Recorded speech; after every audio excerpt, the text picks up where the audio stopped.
فلسطین یہ صرف آج کا مسئلہ نہیں بلکہ پچھلے 3000 سال سے اس سٹی کو قبضہ کرنے کی لڑائی چل رہی ہے۔ آج سے 3300 سال پہلے اللہ نے موسیٰ علیہ السلام کو حکم دیا کہ بنی اسرائیل یہودی کو ایجپٹ میں فرعون کی غلامی سے نکال کر آزاد کر دو، اور پھر بہت مشکل سے فرعون نے آخر بنی اسرائیل کو آزاد کر دیا، جس کے بعد موسیٰ علیہ السلام بنی اسرائیل کو لے کر فلسطین کے پاس آئے اور کہا کہ اس سٹی پر حملہ کرو، لیکن بنی اسرائیل نے کہا کہ آپ اور آپ کا رب جا کر لڑیں، ہم یہ لڑائی نہیں کرنے والے، جس کی وجہ سے اللہ نے 40 سال تک انہیں اس ڈیزرٹ میں رہنے کی سزا دی، جدھر موسیٰ علیہ السلام پر آسمانی کتاب تورات نازل ہوئی۔ اور اس تورات کے پہلے chapter the book of Genesis میں کلیئرلی لکھا ہے، صاف صاف لکھا ہے کہ یہ علاقہ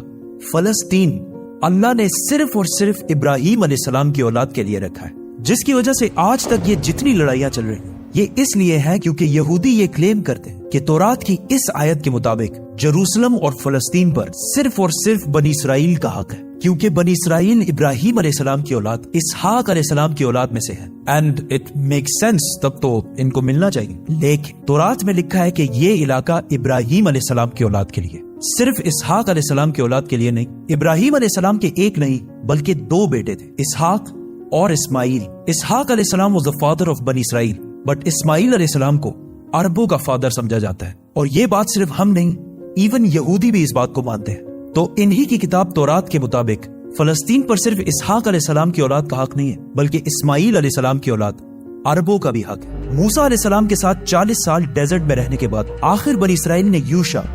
جاشوا کی لیڈرشپ میں فلسطین کو فتح کر لیا، لیکن کچھ ہی عرصے بعد یہ سٹی ان کے ہاتھ سے دوبارہ نکل گئی، اور پھر اگلے 300 سال تک بنی اسرائیل اس سٹی کو دوبارہ حاصل نہیں کر سکے۔ لیکن 300 سال بعد بنی اسرائیل نے داؤد علیہ السلام کی لیڈرشپ میں اس سٹی جروسلم کو دوبارہ فتح کر لیا، اور ان کے بیٹے سلیمان علیہ السلام نے یہاں پہلی دفعہ اللہ کی عبادت کے لیے ایک مسجد، ایک ٹیمپل بنایا۔ سلیمان علیہ السلام کے بعد یہودیوں نے فلسطین اور جروسلم پر 400 سال تک حکومت کی، لیکن 400 سال بعد بیبلون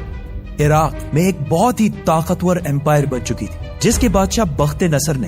اپنی امپائر کو بڑھانے کے لیے فلسطین پر حملہ کر دیا اور جروسلم کو تباہ و برباد کر دیا، اور اس کے اندر ہزاروں یہودیوں کو شہید بھی کیا، اور اس ٹیمپل کو بھی تباہ کر دیا جو سلیمان علیہ السلام نے بنایا تھا، اور جتنے یہودی زندہ بچ گئے تھے ان ساروں کو غلام بنا کر اپنے کیپٹل بیبلون عراق لے گیا، اور 70 سال تک یہودی عراقیوں کی غلامی کرتے رہے۔ لیکن 70 سال بعد عراق پر ایران کے ایک بہت ہی نیک بادشاہ سائرس دا گریٹ نے حملہ کر دیا، جسے ہم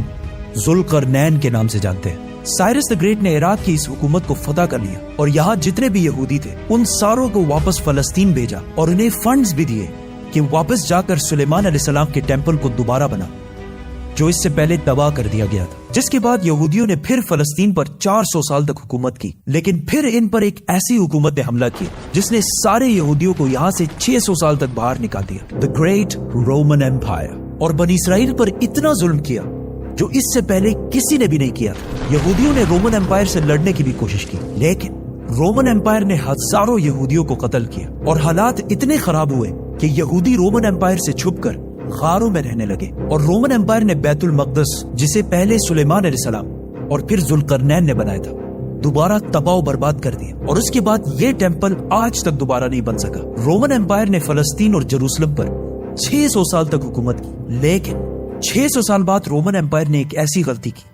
جو اسے کبھی نہیں کرنی چاہیے تھی۔ انہوں نے عرب میں بہت ہی تیزی سے پھیلتے ہوئے نئے ریلیجن اسلام پر حملہ کرنے کی کوشش کی، لیکن اسلامک ریلیجن اور خلافت اتنی تیزی سے پھیلتی گئی کہ کچھ ہی سالوں میں رومن اور پرشین امپائر دونوں کو فتح کر لیا، جس کے بعد حضرت عمر دنیا کے سب سے طاقتور بادشاہ بن گئے، جن کی حکومت الیگزینڈر دی گریٹ کی امپائر سے بھی بہت بڑی تھی۔ آخر مسلمان رومن امپائر کو فتح کرتے کرتے جروسلم کے دروازے تک پہنچے۔ رسول اللہ صلی اللہ علیہ وسلم نے پہلے ہی کہہ دیا تھا کہ مسلمان ایک دن جروسلم ضرور فتح کریں گے۔ اب مسلمانوں کے پاس 2 آپشن، یا تو جروسلم کو اسی طرح تباہ کیا جائے جو اس سے پہلے باقی بادشاہوں نے کیا تھا، اور یا اس کا سیج محاصرہ کر لیں۔ آخر 6 مہینے بعد جروسلم کے گورنر سفرونیس نے کہا کہ میں یروشلم صرف ایک ہی شرط میں مسلمانوں کے حوالے کروں گا کہ مسلمانوں کے بادشاہ عمر خود آ کر مجھ سے ملے۔ تو خالد بن ولید رضی اللہ تعالیٰ عنہ نے سوچا کہ اب مسلمانوں کے امیر المومنین کو کیوں ڈسٹرب کیا جائے، تو وہ خود عمر بن کر سفرونیس سے ملنے گئے، کیونکہ خالد بن ولید رضی اللہ تعالیٰ عنہ کی اپیرنس بالکل حضرت عمر سے ملتی جلتی تھی اور دونوں کی ہائٹ بھی بالکل سیم تھی، آلموسٹ 7 فٹ۔ لیکن وہاں ایک شخص حضرت عمر سے پہلے ہی مل چکا تھا، تو انہوں نے کہا کہ یہ حضرت عمر نہیں ہو سکتے، تو مجبوراً خالد بن ولید رضی اللہ تعالیٰ عنہ کو حضرت عمر،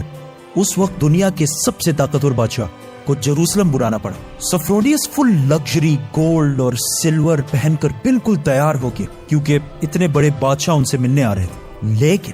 سفرونیس اور پورا جیروسلم یہ دیکھ کر حیران ہو گیا کہ بادشاہ کا غلام اونٹ پر بیٹھا ہوا ہے اور بادشاہ خود بالکل عام کپڑوں میں پیدل چل کر آ رہا ہے۔ یہ منظر جیروسلم والوں کے لیے بہت شاکنگ تھا، کیونکہ اس سے پہلے جب بھی کسی بادشاہ نے جیروسلم پر فتح حاصل کی ہے، اس نے اس سٹی کو تباہ و برباد کر دیا تھا اور یہاں کی گلیوں کو خون سے بھر دیا تھا۔ لیکن اب یہ ایک بادشاہ آیا ہے جو ان ساروں سے زیادہ طاقتور ہے، لیکن بغیر کسی فوج کے اور بالکل عام کپڑوں میں۔ ایسا اس سے پہلے کبھی بھی نہیں ہوا تھا۔ حضرت عمر نے سارے ریلیجنز کو آزادی دی اور بغیر کوئی خون بہائے سفرونیس نے جیروسلم کو حضرت عمر کے حوالے کیا، لیکن انہوں نے ایک شرط یہ بھی رکھی کہ مسلمان یہودیوں کو جیروسلم آنے کی اجازت نہیں دیں گے۔ لیکن حضرت عمر نے اس کی یہ شرط نہیں مانی اور یہودیوں کو بھی بیت المقدس آنے کی اجازت دی، اور اس طرح پہلی دفعہ جیروسلم ابراہیم علیہ السلام کے بیٹے اسماعیل علیہ السلام کے اولاد کے پاس آیا۔ اس کے بعد آلموسٹ 350 سال تک مسلمان، کرسچن اور یہودی جیروسلم میں بالکل پیس اور امن کے ساتھ رہنے لگے۔ لیکن پھر 350 سال بعد کرسچنز نے پورے یورپ سے فوج جمع کر کے جیروسلم پر دوبارہ حملہ کر دیا۔ اس وقت مسلمانوں کے آپس میں بہت لڑائیاں چل رہی تھی، جس کا فائدہ اٹھا کر کروسیڈرز نے آسانی سے جیروسلم کو فتح کر لیا، اور جیروسلم فتح کرنے کے بعد مسلمانوں اور یہودیوں پر انبلیویبل ظلم کیا اور ہزاروں مسلمانوں اور یہودیوں کو شہید کر دیا اور مسجدوں اور سینیگوگز کو بھی تباہ کر دیا۔ اور ہسٹری میں لکھا ہے کہ کروسیڈرز نے جیروسلم کی گلیوں کو مسلمانوں کے خون سے بھر دیا تھا، اور ایون مسجد اقصی کو بھی مسجد سے ایک محل، پیلس میں بدل دیا تھا۔ یہودیوں کے عورتوں اور بچوں نے اپنی جان بچا کر اپنے آپ کو سینیگوگز میں بند کر لیا، لیکن کروسیڈرز نے ان سارے بلڈنگز کو آگ لگا دی اور ان کے بچوں اور عورتوں کو زندہ جلا دیا۔ اور یہ سب صرف ہم نہیں کہتے، بلکہ یہ اوتھینٹک ہسٹری کا حصہ ہے جسے یورپینز بھی مانتے ہیں۔ اس کے بعد ان کروسیڈرز نے جیروسلم پر آلموسٹ 90 ایئرز تک حکومت کی، لیکن پھر 90 ایئرز بعد مسلمانوں کے ایک بہت بڑے بادشاہ سلطان صلاح الدین ایوبی نے پوری مسلم دنیا سے فوج جمع کر کے جیروسلم کو دوبارہ کرسچن سے چھین کر فتح کر لیا۔ اور اس وقت سارے کرسچنز کا یہ خیال تھا کہ اب صلاح الدین ہم سے اسی طرح بدلہ لے گا جس طرح ہم نے لاکھوں مسلمانوں کو شہید کیا تھا۔ لیکن صلاح الدین ایوبی نے بالکل حضرت عمر کی طرح سارے کرسچنز کو معاف کر دیا۔ ایون کرسچنز بھی اس بات پر حیران ہوئے اور صلاح الدین سے پوچھا کہ جب ہم نے فتح کیا تو ہم نے ہر مسلمان کو قتل کیا تھا، لیکن صلاح الدین ایوبی نے انہیں کہا I am not those men. I am صلاح الدین۔ صلاح الدین صلاح الدین ایوبی نے ان سارے ریلیجنز کو دوبارہ آزادی دی اور مسجد اقصی جسے محل بنا دیا گیا تھا اسے دوبارہ مسجد بنایا اور ادھر پہلی نماز ادا کی۔ جیروسلم کو جب بھی کسی بادشاہ نے فتح کیا ہمیشہ ادھر بہت خون بہایا ہے، سوائے مسلمانوں کے جنہوں نے ہمیشہ بالکل پیس اور امن کے ساتھ اس سٹی کو فتح کیا۔ صلاح الدین ایوبی کے بعد ایک بار پھر سارے ابراہیمک ریلیجنز جیروسلم میں بالکل پیس اور امن کے ساتھ 800 سال تک رہے۔ 800 سال۔ لیکن 800 سال بعد اور آج سے 100 سال پہلے جب جیروسلم پر آٹومن امپائر کی حکومت تھی تو ورلڈ وار 1 کے بعد عربوں نے برٹش کے ساتھ مل کر عثمانیہ خلافت کو ہمیشہ کے لیے ختم کر دیا کہ ہم عربوں پر یہ ٹرکش لوگ آ کے کیوں حکومت کر رہے ہیں۔ تو اس نیشنلزم کی وجہ سے فلسطین بھی مسلمانوں کے ہاتھ سے نکل گیا۔ لیکن تھوڑے ہی عرصے پہلے برٹش اور یہودیوں کی آپس میں ڈیل ہو چکی تھی کہ اگر برٹش کو یہ علاقے ملے تو وہ ادھر ایک یہودی سٹیٹ بنائے گے۔ اور یہ معاہدہ ہوا کیوں تھا؟ کیونکہ اس سے پہلے یہودی یورپ کے ہر field, business, science, medical, banking, ہر چیز میں بہت سٹرونگ ہو چکے تھے، جس کی وجہ سے یہودی یورپ کے سب سے طاقتور اور رچ کمیونٹی بن گئے۔ تو ان کی سپورٹ حاصل کرنا برٹش کے لیے سب سے ضروری تھا، اور پچھلے 1800 سال سے یہودیوں کے پاس اپنا کوئی بھی ملک نہیں تھا۔ تو ان میں سے کچھ یہودیوں نے زائنزم کی سوچ شروع کی کہ ہمارا یہودیوں کا بھی ایک اپنا ملک ہونا چاہیے، اور اس کے لیے انہوں نے اسی فلسطین کے علاقے کو چنا۔ اور یہ ملک حاصل کرنے کے لیے انہوں نے ہر طرف سے کوشش شروع کی. یہودیوں نے ایون عثمانی خلیفہ سلطان عبدالحمید سے بھی ڈیل کرنے کی کوشش کی، لیکن انہوں نے صاف انکار کر دیا، جس کی وجہ سے یہودیوں کو سمجھ آ گئی کہ اگر اپنا ملک بنانا ہے تو عثمانیہ سلطنت کو ختم کرنا ضروری ہے. اور جیسے ہی ورلڈ وار 1 کے بعد آٹومن امپائر ختم ہوئی اور فلسطین آٹومن امپائر سے برٹش کی طرف چلا گیا، تو یہودی پوری دنیا سے اسی سیکرٹ پلان کے تحت فلسطین شفٹ ہونا شروع ہوئے اور فلسطین کے مسلمانوں سے زمینیں ڈبل ٹرپل پرائس پہ خریدنے لگے، کیونکہ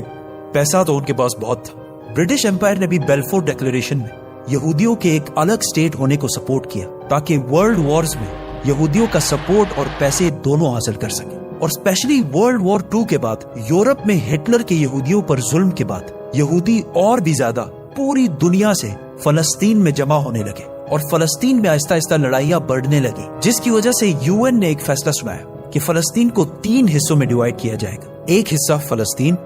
دوسرا اسرائیل اور تیسرا جیروسلم، جو ان دونوں میں سے کسی کا بھی نہیں ہوگا، بلکہ یہاں UN کی حکومت ہوگی اور اس میں سب ریلیجنز کو آزادی ہوگی. جس پر عرب ممالک نے اس فیصلے کی سخت مخالفت کی اور اسرائیل کے آزاد ہونے کے صرف 1 دن بعد اسرائیل پر ہر طرف سے حملہ کر دیا. ایجپٹ، جارڈن، سیریا، تینوں کی فوجیں ایک ساتھ اسرائیل میں داخل ہوئی، لیکن بہت ہی بے شرمی سے عرب ممالک یہ جنگ ہار گئے اور ایک ایسے ملک سے ہارے جو ان سے سائز میں بہت چھوٹا اور جو اس جنگ سے صرف 1 دن پہلے آزاد ہوا تھا. اس ہار کی وجہ سے جو پلان UN نے اس جنگ سے پہلے بتایا تھا اس کا صرف 40% علاقہ فلسطینیوں کو ملا اور 60% علاقہ اسرائیل نے فتح کر لیا اور ایون جیروسلم کی آدھی سٹی کو بھی فتح کر لیا. اسرائیل اکیلے یہ جنگ نہیں لڑ رہا تھا، بلکہ اس کے ساتھ پوری دنیا کا سپورٹ بھی تھا. ایون رشیا اور US دونوں کا سپورٹ اسرائیل کے ساتھ تھا. اسرائیل نے یہ علاقے فتح کر کے ٹائم بالکل بھی ضائع نہیں کیا اور 7 لاکھ عربوں کو فلسطین سے باہر نکال دیا. 7 لاکھ، جس کی وجہ سے فلسطین میں آہستہ آہستہ یہودی زیادہ اور عربی کم ہونے لگے. اس جیت کے بعد اسرائیل بہت سٹرونگ بن گیا اور پوری دنیا سے اور بھی زیادہ یہودی اسرائیل میں جمع ہونے لگے. اس کے بعد یہودیوں نے اپنے آپ کو عرب کے بالکل سینٹر میں ایک بہت ہی مضبوط حکومت بنا لی تھی. لیکن پھر بھی یہ 2 علاقے ویسٹ بینک اور غازہ اسرائیل کے کنٹرول میں نہیں تھے. لیکن آج سے آلموسٹ 60 سال پہلے 1967 میں کچھ مس انڈرسٹینڈنگز کی وجہ سے یہاں جنگ ایک بار پھر شروع ہو گئی اور ایک بار پھر ایجپٹ، جارڈن، سیریا ورسس یہ چھوٹا سا اسرائیل. لیکن صرف 6 دنوں میں اسرائیل نے ان تینوں ملکوں کو ہرا دیا اور صرف 6 دنوں میں اسرائیل نے اپنا سائز 3 گنا بڑھا لیا. عرب ممالک دوبارہ اپنے سے ایک بہت ہی چھوٹے ملک سے بہت ہی بری طرح ہار گئے. یہ ایسا ہے کہ آج خبیب حزب اللہ سے ہار جائے اور وہ بھی 2 مرتبہ. عرب ممالک کے 2 دفعہ اسرائیل سے ہارنے کے بعد ان کی عوام اپنے نیشنلسٹ حکمرانوں کے خلاف ہو گئے اور نیشنلزم، قومیت کو چھوڑ کر ایک نئی سوچ کی طرف بڑھنے لگی. دا مسلم بردرہڈ، اخوان المسلمون، جو مصر کے ایک سکول ٹیچر حسن البنا نے بنائی تھی اور جو ایک پاکستانی اسکالر مولانا مودودی کے خیالات سے انسپائرڈ ہے. اس سے پہلے اخوان المسلمون کا عرب میں صرف مذاق اڑتا تھا، لیکن اس ہار کے بعد اخوان المسلمون نے عرب عوام سے کہا کہ یہ جنگیں عرب کے مسلمان نہیں بلکہ یہ نیشنلسٹ ہارے ہیں جو صرف نام کے مسلمان ہیں اور ان کا کوئی. جس کے بعد عرب کی عوام اس نئے سوچ مسلم بردرہڈ کی طرف آنے لگی. حماس بھی اسی اخوان المسلمون سے انسپائرڈ ایک گروپ ہے، لیکن اخوان المسلمون وائلنس کے خلاف. اس جیت کے بعد اسرائیل نے ویسٹ بینک، غازہ اور جیروسلم سب پر قبضہ کر لیا اور آج تک یہ سارے علاقے اسرائیل سے دوبارہ کوئی بھی نہیں چھین سکا.